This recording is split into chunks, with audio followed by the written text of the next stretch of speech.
राकेश को परिवार सदस्यों को भेटिले बांकी विधायक चंडीप्रसाद गाँव में देवीरंजन त्रिपाठी पहुंची राकेश को परिवार सहित भेटी सहित राकेश को किपरि न्याय मिलिबो से नहीं परिवार लोकों को आश्वासना देते गतकाली विधायक कटक बड़ डाक्तरखाना पहुंची राकेश स्वास्थ्यावस्था डाक्तर पचारि बुझीते राकेश को किडनी फुसफुस और लिभर समस्या रही स्वास्थ्य उन्नति होता कहते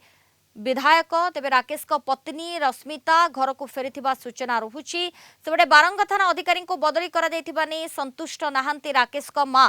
राकेश को थाना रे निर्यातना देथिले बारंग थाना पुलिस आ यहा परे कटक डाक्तरखाना रे भर्ती होइतिले राकेश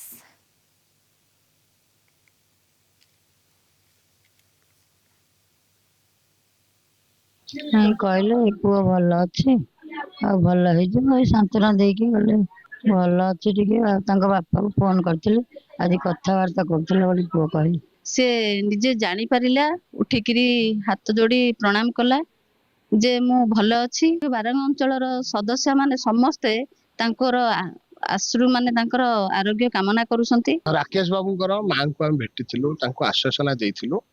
संपूर्ण बारंगवासी तांको परिवार सहित अछंती दृढ़ भावे अछंती समस्ते एकाकार है कि जगतरनाथ जगन्नाथ प्रार्थना करुछंती राकेश केमती आशु आरोग्य कामना करुछंती शीघ्र सुस्थ होई कि आम गहन को